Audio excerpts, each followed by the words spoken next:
But I'm sure that there are plenty of Ohio State fans even that didn't realize just how historically dominant their program is. You can certainly make an argument that it's the number one program in the history of college football, backed up by numbers. But there's no way that you can make a real argument that they're outside of the top three. Really, you can't make an argument that they're outside the top two. I'm a believer that this team's going to win the national championship. Something stupid is coming out of his mouth. I don't know. Maybe it's just my age. He needs his vote pulled immediately. And of course, yes, a season like this has to have a name. Let's talk about something good about Justin Frye. What are you doing? The season of dreams. Ohio State, my guys, are either the best or the second best program in the history of college football. This guy is a bonehead. They love him. I question your judgment as an adult. I really do. I was a total hater. I know that for a fact, and I just don't get it. Get us back our sleeves and say, bring me that. That's the one I want. And welcome into Juckonbucks on a Tuesday. We got some roster updates, some transfer portal activity, and we are just 2 days from Notre Dame Penn State. And since it's a standalone game, there's no Buckeye game on, and I have no skin in the game whatsoever. I'm going to do a live show here for the game, and we're going to call the game, give our pithy analysis, and use the Juckeye chat while we're at it, just so we can talk through this game. I've never done this before. I've wanted to before. And I think we're going to go ahead and do it for this big game so that we can talk about it, because if the Bucks make it to the national championship, we are playing the winner of that game. So I would like to watch it with you guys. So that's what we're going to do. Be here Thursday night for the game. And if you are a repeat viewer of Juckonbucks, you probably like it a little bit. So please go ahead and subscribe, because 40% of the repeat viewers are not subscribed. And I think we can get that number up even a little more. So I'd appreciate that if you would like and subscribe to the channel and Menace to Sports while you're at it, please, if you don't mind. But if you are watching the Penn State Notre Dame game, make sure you pull up and check that out with me. Tuesday morning, guys, and there is a lot of snow outside here in Ohio. There's also a lot of snow expected this Friday in Dallas. We are getting snow warnings from Dallas. It's going to be in the 30s. I don't know if you guys are I'm not going to the game. If anybody's going to the game, let me know. I'd like to see your pictures, number one. Send those to me on Twitter at Juckonbucks so I can put them on the show if you get any good ones. But we know how it is in the South when there's snow. I've never been to Texas myself, but I take that back. I was in Houston just at the airport last week. That's the only time I've ever been in Texas. Very dark.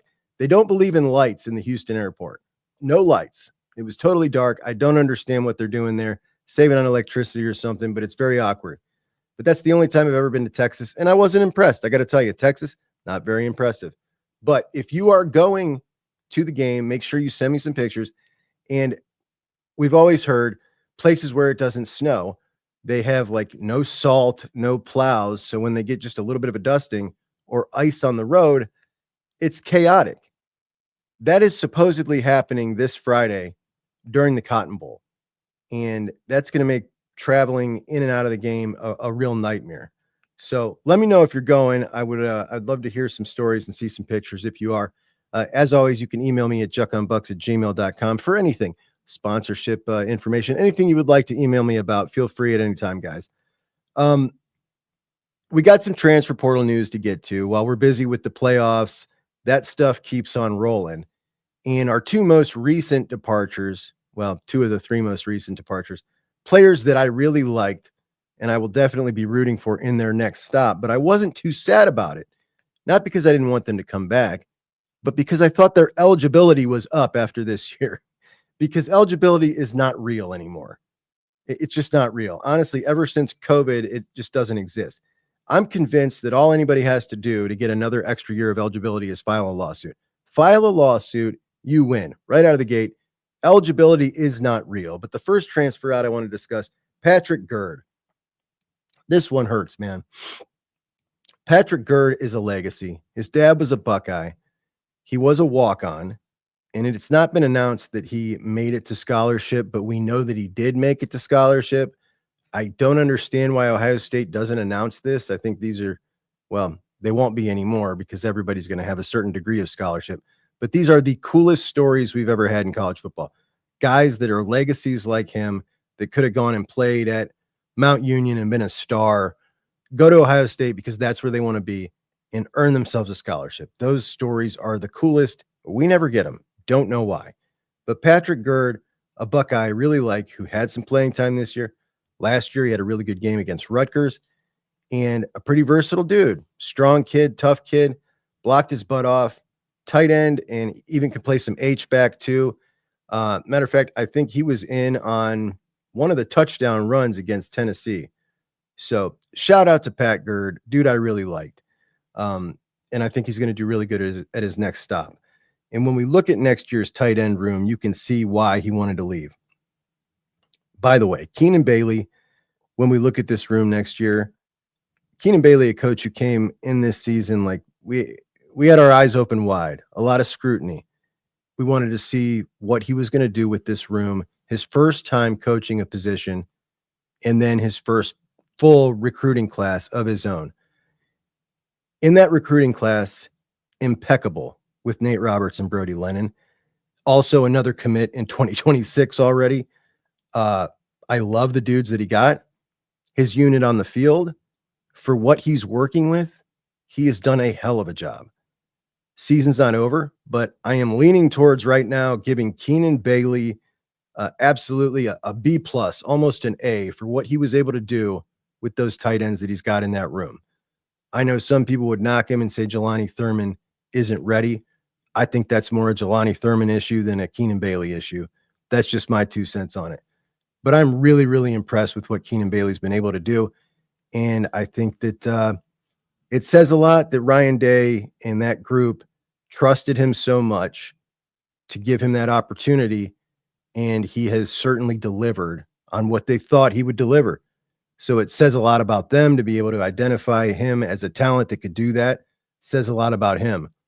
I'm impressed, very impressed with what he's done with the tight end room. And as we look forward to next year, which we're going to do at every position group here right now, you got Will Kazmarek and Christian Bennett. You add in Max Clare, the number 1 tight end in the portal out of Purdue. Excellent pass catcher, a real threat in that part of the game. You lose G. Scott. You lose Pat Gurd. You got Jelani Thurman in year number 3. Will he boom or will he bust? We don't know. Then you bring in freshman Nate Roberts, who will be playing as a freshman, and freshman Brody Lennon, another stud. Might take him a little longer than Nate. You've also got second-year Max LeBlanc. So the talent upgrade is serious in the tight end room next year, and it's pretty clear when you look at that, there's not much room for Patrick Gurd. So Gurd will go on, and I think he'll do really good at his next stop. And good luck to him. I really like that dude. So that's number 1.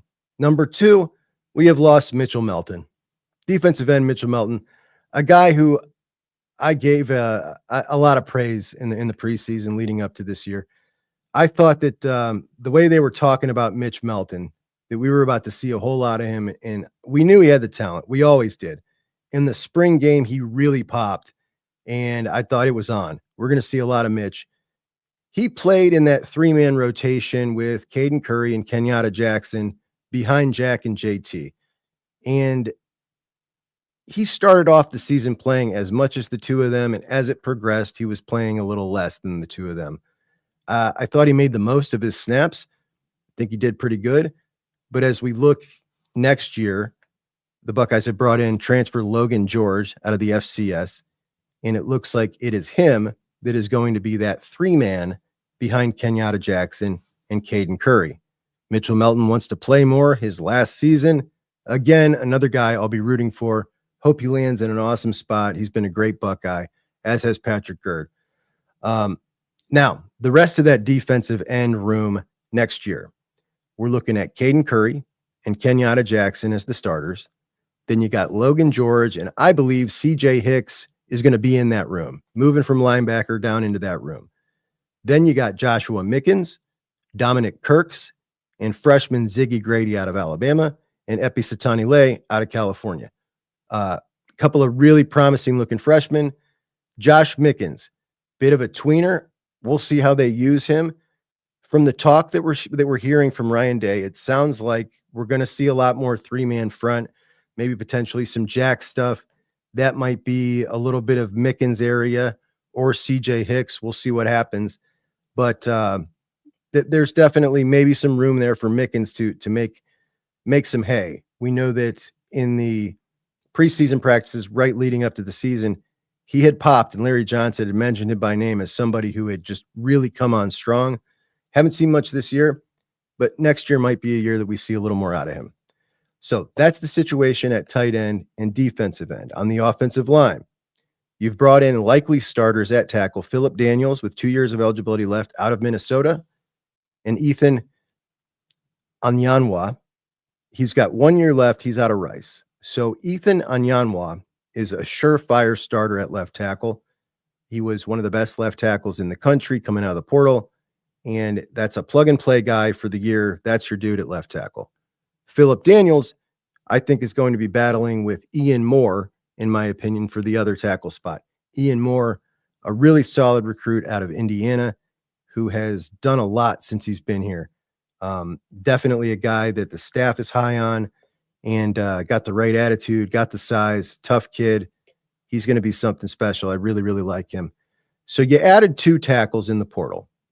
You wanted to come out of this whole transfer portal thing with a net positive because you started off low on tackle bodies.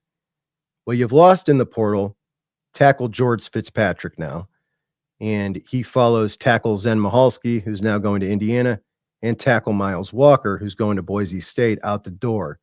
So you lost 3 tackles. Now, none of those guys ever looked like they were going to be quality Ohio State starting tackles. But you need bodies. You lost 3. You brought in 2, one of whom is just a 1-year rental. A definitive talent upgrade, but your goal is also to increase the tackles in the room, and you're still -1 from the portal. We've been incredibly lucky that Donovan Jackson has been able to do what he's been able to do, moving from guard out to tackle. So lucky. If that wasn't something that he could do, we were so screwed. But he was able to do it and do it tremendously. He deserves so much credit.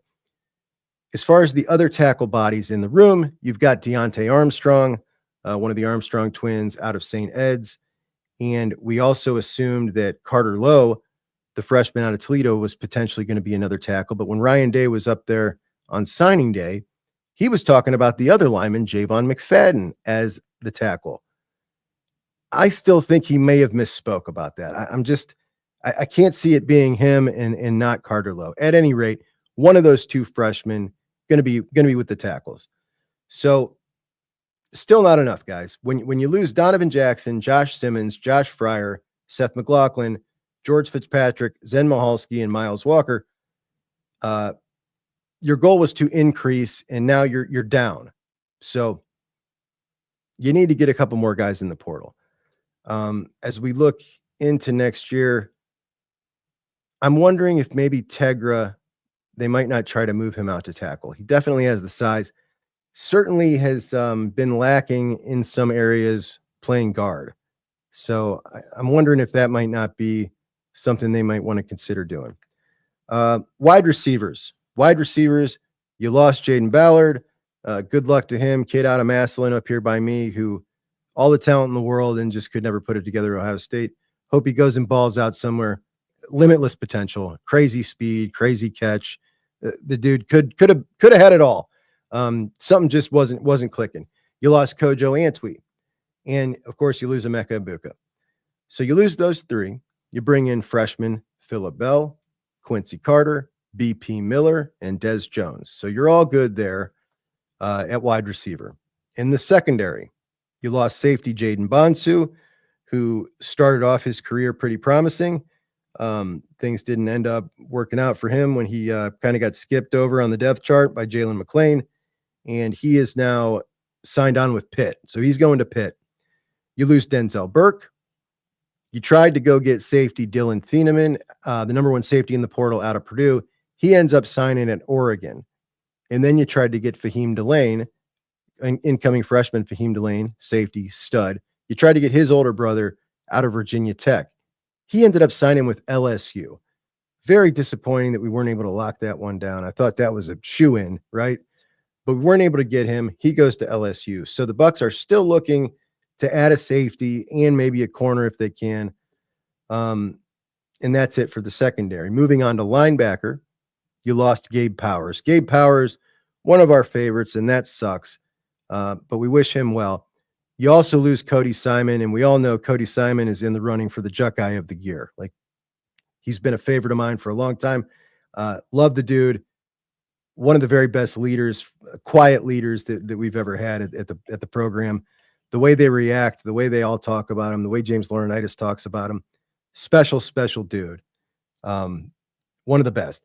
I'm I'm gonna put one of these guys from this team on the wall, and I'm not sure which one. Cody's definitely in the running. Somebody from this team is going on that wall. But you bring in, of course, the three freshmen in Riley Pettijohn, Eli Lee, and TJ Alford. You may lose Sonny Styles. We don't know yet. I don't think so. You probably lose CJ Hicks, but your starting lineup next year looks like most likely Sonny Styles, Arvell Reese. You're looking good. Yesterday, the Buckeyes added Ty Howard. He's a linebacker transfer from Duquesne. He's out of Cleveland, went to Villa Angela St. Joseph's, and he is the older brother of Bo Jackson, freshman running back. So that's pretty cool. Howard had 52 tackles, 4 sacks last year, first team all conference at Duquesne. 5'11, 200 pounds, so not a very big guy. I watched some of his film. Pretty explosive cat. I was pretty surprised. At running back, you lose Travion. You lose Quinshawn, most likely. There's been some people wishing and hoping that he's coming back. I can't see it, but hey, stranger things have happened.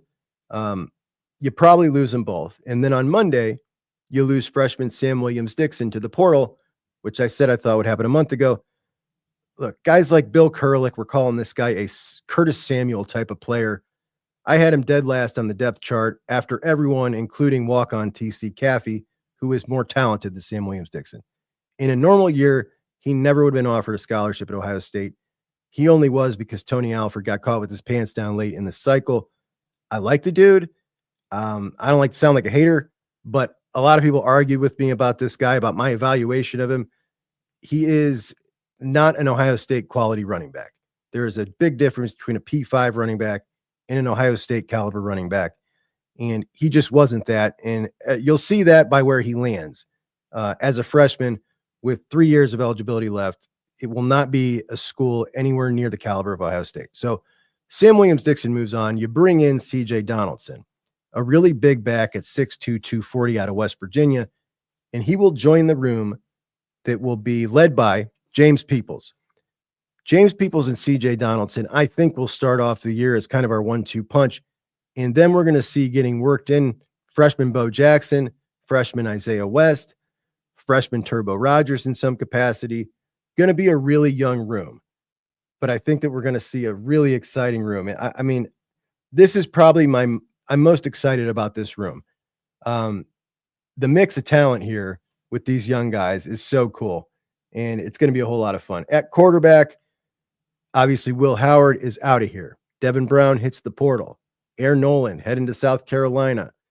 Going to be behind Lenoris Sellers, which Lenoris Sellers is a great young quarterback. I don't know. I don't know if that was the best idea. Maybe it was. It gives Air plenty of time to sit and develop in their system. I just thought he could have tried to go somewhere to play a little sooner. But we'll all be rooting for him. Great kid.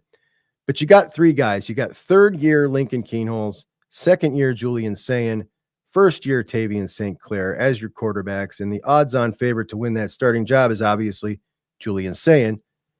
And for my money, he will win that job, and he will be good. But the Buckeyes were looking to add another transfer quarterback in the portal. And originally, I did not believe they were looking to add some kind of Tristan Gebbia type who was just coming in to be a body coach type quarterback in that room, but a special quarterback who could potentially compete for the starting job and win it. I think they took a couple swings and they didn't get what they were looking for. So now at this point, I think it's just going to be a body that they bring in, maybe somebody who can potentially compete, but not really compete. So let's go over the way too early projections for next year's unit. On the defensive line, next year, projected starters: Caden Curry, Edric Houston, Caden McDonald, Kenyatta Jackson. That's a downgrade, maybe, but very, very small. I think that is a really formidable defensive line. All right, maybe a little bit.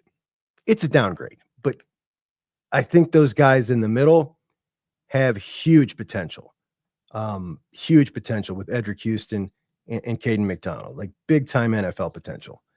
At linebacker, you go from Cody Simon and Sonny Styles to Arvell Reese and Sonny Styles. Sonny Styles a year older, a year better.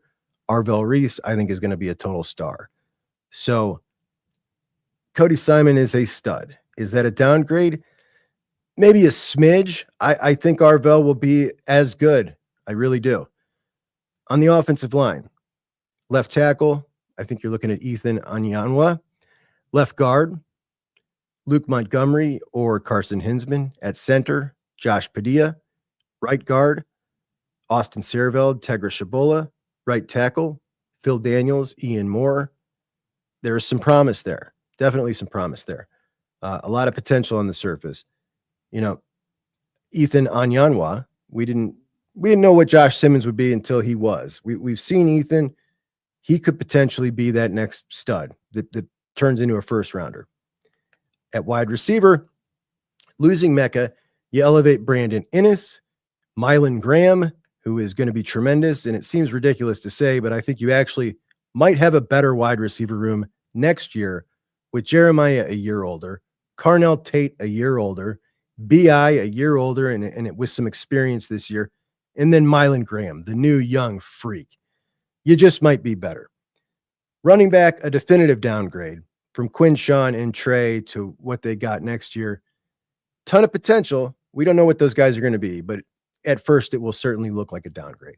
At quarterback, we really have no idea, but my guess is it's Julian, and my guess is it's a smashing success, but it's not going to look as good as Will looks right now at the back end of his final year of college. But over time, I think that's definitely going to be an upgrade. Tight end, definitive upgrade. The biggest upgrade we will have at any position group next year. Max Clare is excellent. Nate Roberts is going to be a dude. He's going to play early. And Jelani, always that wild card that could absolutely show up and just boom for us, right? At corner, you lose Denzel. Who knows what IGB is going to do? We don't know yet. You got Aaron Scott. You got Calvin Simpson-Hunt. Can you hang on to him? There's been some transfer portal rumors. You got Bryce West.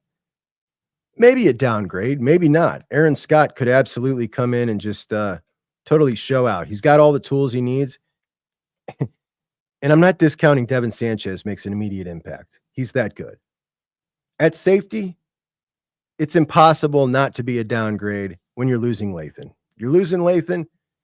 You've still got Caleb Downs, and I think you're bringing in Jalen McClain to play next to Caleb Downs. And I think Jalen McClain may be something special. I think he's got a little something special about him. So it'll take some time. It'll definitely be a downgrade, but I think you could potentially pop right back up pretty quick. And losing Jordan Hancock will be a downgrade as well. I think Lorenzo Styles is going to get in that job, and he's going to get better and better and better. It's just a player that I trust. He's heady, he's smart, and he's just got that grit about him. Really like the player. But so when we look at the roster next year, like once again, that's an entire NFL defensive line. Those are 2 NFL linebackers, and you have an entire NFL secondary. These are dudes. Obviously, your wide receiver room is loaded. Your running back room has some things to prove, but the talent is clearly there. Offensive line, they've got some pieces to work with. We've been talking about this since the beginning of the preseason here at Juckonbucks. If the Buckeyes are able to bust through and win a national championship in 2024, even losing this senior class, this program is set up for long-term success. They've done an excellent job. This is reloading. This is absolutely reloading. This is not, we're popping up and this has to be our year because these seniors are mature and they're about to leave. This is not Ole Miss, like we're all in for this year. The program next year, despite changing so many starters, which is going to be a lot of fun for us in the spring and heading into the season, so many different starters, but man, quality football players, a lot of whom have experience. We're looking good. We're looking real good. The Buckeyes recruiting staff was out on the road as January 6th opened up a new recruiting period where they're allowed to go meet with targets for the class of 2026. Mark Pantoni was down at Vero Beach High School to meet with Champ Smith, Vero Beach, where TJ Alford, linebacker from 2025, went to school. Champ Smith, his teammate. Champ is a left tackle, 6'5" and a half, 310 pounds, total stud, top 100 overall, 4-star. Been a Buckeye lean for quite a while, and he was in the Under Armour All-American game. And in that game, his dad afterwards, I saw a picture, was wearing his Buckeye hoodie. So that's really nice. I asked him what he thought about the Rose Bowl. He said, impressive win. Let's hope they can keep the momentum going. Go Bucks. I feel like we're really in the driver's seat for this one. Can't screw this one up. Got to win this one. Champ Smith is a total stud, and this would be a big time win. Not a top 10 kid, but that perfect target where you can develop him, and it's not going to cost you $9 million, but he's also got, all the prerequisite things you need, along with a great attitude, and he's a great kid. So that's an absolute must win. Other prospects that were met with, Xavier Hayes Griffin. Xavier Hayes Griffin, a 6'6", 220-pound edge rusher out of North Carolina. And this is a kid who committed to North Carolina after there was interest with the Buckeyes, and it was kind of out of nowhere. As it turns out, he wanted to commit to Ohio State. Ohio State wasn't ready to accept that commitment. He has since decommitted from North Carolina, and this is exactly the type of kid we want. Bill Belichick now trying to get him back in the fold. And this picture right here of Bill Belichick recruiting is exactly why I love this. This is why I love Bill Belichick being in college football. But this is the body type we want. You get Ziggy Grady in there. He's going to be a little bit thicker. Epi Satani, he's a little more built like him. We want that 6'6", that long kid. We need a couple of those guys. He would be awesome. And we've watched his film here. I really like him a lot. We had some Buckeye staff also meet with the Harris twins down in North Carolina, Aiden and Andrew Harris. Aiden Harris is the #1 overall defensive lineman, and he is a Larry John. He really loves Larry. It looks like there is a clear bond between him and Larry Johnson. He's a religious kid, seems to really jive, and he at this moment is definitely a Buckeye lean as well. So 247 even has a crystal ball for him for the Buckeyes. But his brother is a 3-star defensive player and going to be a package deal. He's a bit of a tweener, his brother Andrew, but you're going to take them both if you can get them. And I bet he'll end up being a player. But they go to Weddington High School, which Trajan Odom in the class of 2025, also from Weddington High School. Other offensive linemen, Alex Gleitman of Letterman Row was asking all the class of 2026 what their predictions were for the Cotton Bowl. The vast majority of them said Buckeyes by $1 billion. A couple of them were very diplomatic in their answers, including Adam Guthrie, who is being recruited by both Ohio State and Texas. Adam Guthrie, 4-star left tackle, 6'7", 290, out of Miami Trace High School. And Texas and Georgia are after him hard. Clemson he really likes Clemson as well. But he said, I'm not going to make a prediction. I think they'll both play a good game or something like that. So really diplomatic in his answer. And again, that's another one you really want to win. You really want to win Sam Greer out of Hoban, obviously, and Max Riley out of Avon Lake. But it looks like Max Riley probably leaning towards Clemson. But that is some updates on the class of 2026. It's interesting. Larry Johnson next year, the last year of his contract, and it's always a really difficult transition when you do that because you're out here recruiting these guys like a guy like Aiden Harris, who is the #1 defensive lineman in the country. His relationship is with Larry Johnson. It's been nice to have Lallen Clark there. It's been nice to have Lallen Clark, who is also building that same relationship with these guys that Larry's bringing in. Is he the guy in waiting if next year is in fact Larry's last year? It's got to make you wonder, though, because Ryan Day's been talking about changing the defensive front. And should he do that, is Lallen Clark going to be the guy best suited for that? I don't know. But it definitely sounds like Ryan Day wants to see a little bit of a different look up front. Not quite so much just standard base 4-man front than we've seen, throughout Larry's tenure. Sounds like he wants to mix it up a little bit more. And when we look at a guy like Epi Satani, Xavier Haynes Griffin, a little bit of the different body type that you might want to see if you were changing around and mixing things up. So Going to be really interesting to see what they do with the defensive line, how much longer Larry sticks around. I think that next year, 2025, will be his last year of his contract, or it is his last year of his contract, but I don't think it's going to be renewed after that. I think that'll be his last year at Ohio State. Um, but the way they handle the transition into what's next after that is going to be really interesting to follow. It's a sticky situation. The easiest thing to do for recruiting would be to stick with Alan Clark. A lot of people love him. Got a lot of good recruiting ties, and the kids seem to love him. So that sounds good. At the same time, there's a defensive line coaching to me is similar to strength coaching. And in both of those areas, those are both areas that evolve quickly in technique, in approach.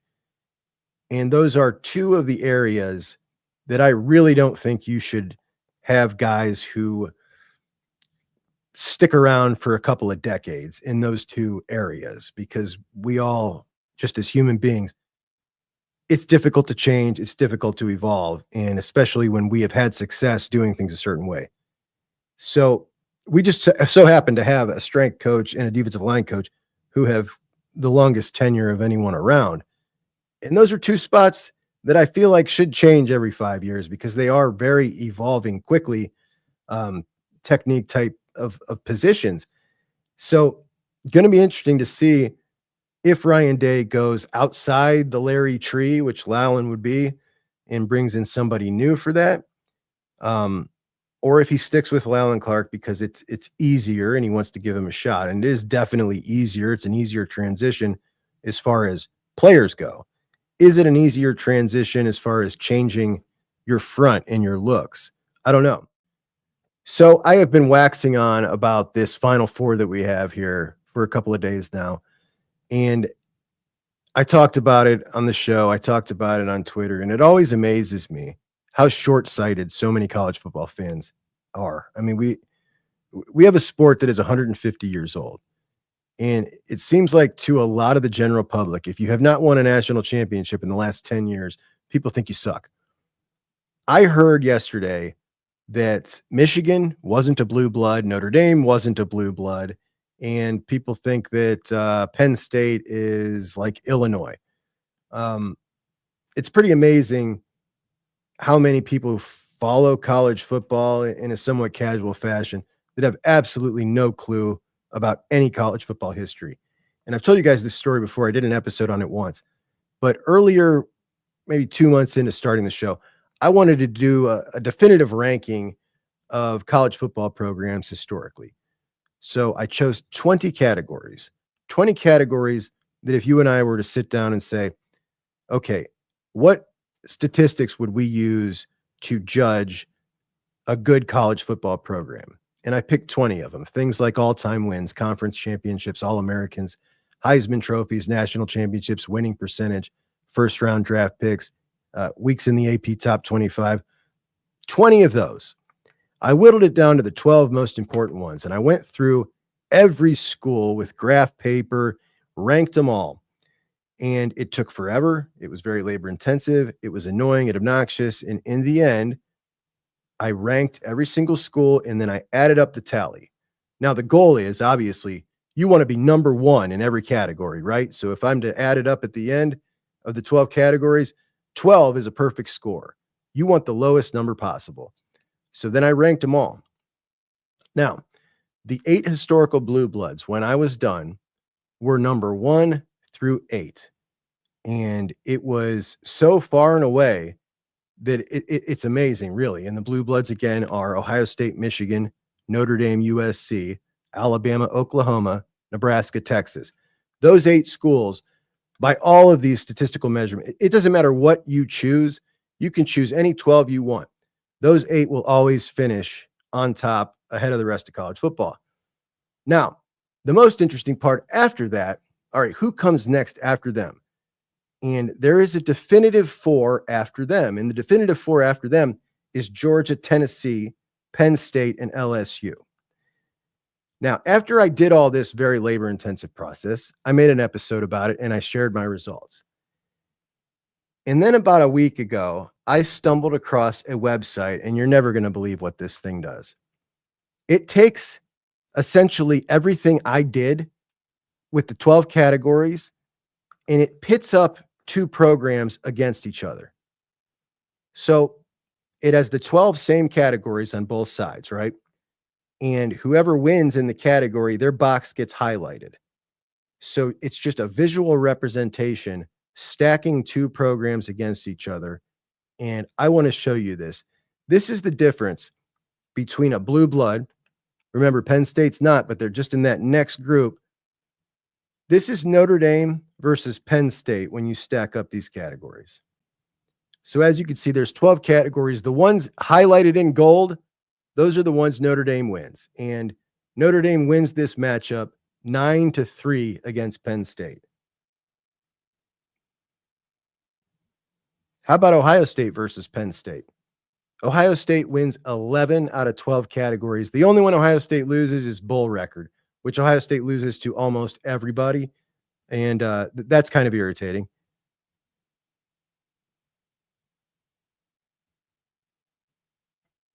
How about Texas and Notre Dame? Notre Dame destroys Texas 9-3. Notre Dame beats Texas. How about Alabama versus Notre Dame while we're at it? Alabama destroys Notre Dame.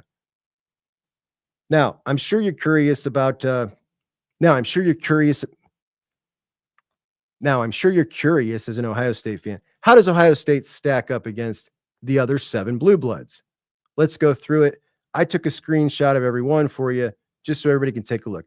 How do the Buckeyes stack up against all the blue bloods when we look at historical statistics that we would use to judge a college football program? Let's start with Texas, another team in the playoff. Ohio State destroys Texas 10-2. How about Nebraska? Ohio State destroys Nebraska 10-2. How about USC? 8-4 Ohio State. How about Oklahoma? Buckeyes with 8, Oklahoma with 3. How about Ohio State, Michigan? 9-3 Ohio State. How about Alabama, Texas? My gosh, look at that one. Alabama destroys Texas. All right, so you've got Ohio State against all the blue bloods except for Alabama, and you can see that Ohio State clearly dusts all the other blue bloods. And you can certainly make an argument that by these metrics, which are, just fair statistics, anyone can find them, Ohio State is without a doubt one of the 2 best programs in the country with Alabama. Now, depending on how much you care about one particular statistic, which is the national championship, which, yes, now in the current era means a ton, but for 75 years was voted on by people who never watched a football game on television, didn't watch a single one all year. I don't value a lot of the national championship numbers for the first 75 years of the sport. It was essentially like we do now crowning a high school national champion. It's hogwash. It's nonsense, but it's part of the statistics. So we got to count it. How does Ohio State look against Alabama when we do this?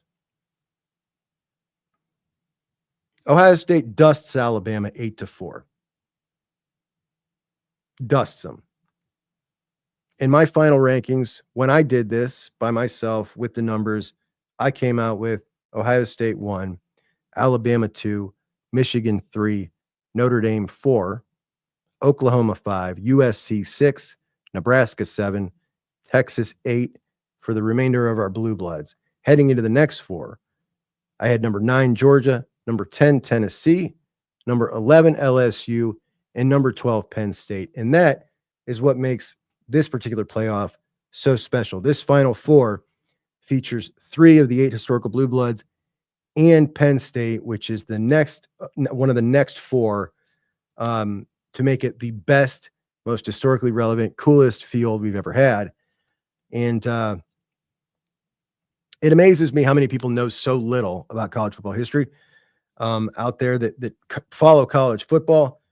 But I'm sure that there are plenty of Ohio State fans even that didn't realize just how historically dominant their program is.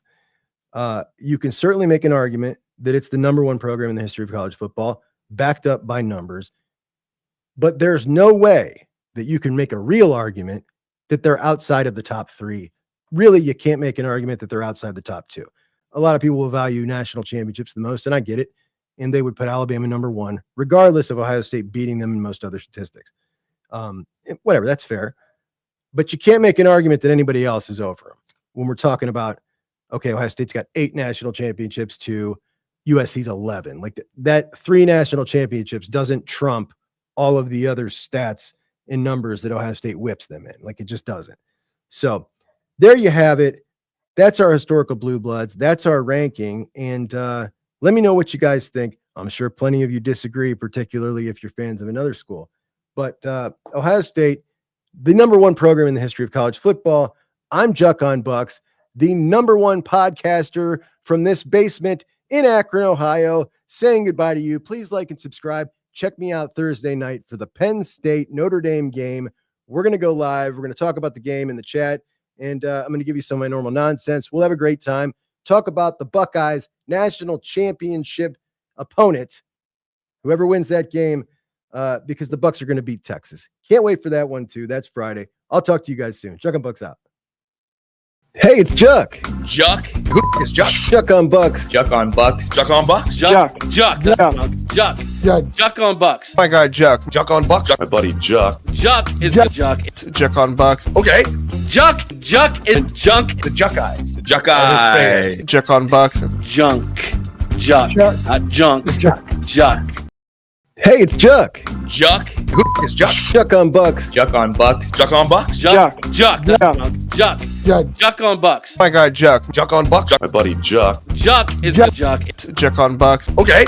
Juck is junk. The Juckeyes. Juckeyes. Juckonbucks. Junk. Juck. Not junk. Juck.